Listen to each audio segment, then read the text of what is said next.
Hey, Coach Vaughn, give us your assessment of camp.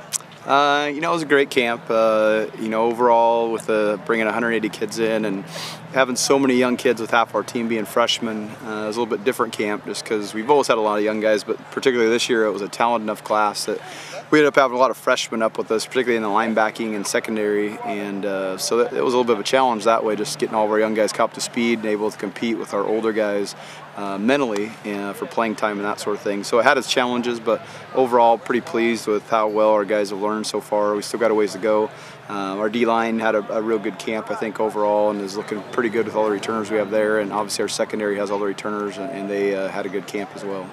Well, let's talk about the development of the linebacking core so far. Is anyone standing out through camp? Robert Kukihiko has really had a good camp, and he's the guy that has the most experience. He's been in the defense for 4 years, but he's been very solid. Has been our most physical linebacker, and also has just done a great job of kind of controlling the defense a little bit and making his calls. And then, the other guys, Axel Cederberg and Brian Anderson and Sam Higgins are the other three they're not necessarily older, but they've been in the defense for a year or two, and they made some good strides in camp and are developing. And Sam really came on, I thought, this last week and did some good things at will.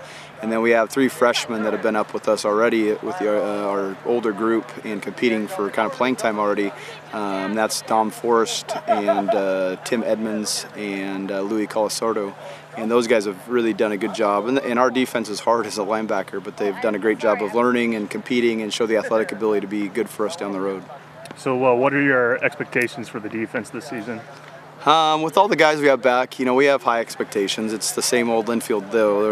We just got to go out and do our best and compete every game and keep getting better, hopefully, every game, and learning from our mistakes, and hopefully peak at the right time of year, at the end of the year, which this year you kind of got to peak a little earlier because we got so many big games early with Kalu and Willamette in particular. So we had to play good early, but hopefully we just keep getting better and hopefully bring those linebackers around. And if we do that, we got to have a great year on defense. All right, thank you very much, Coach Vaughn. No problem.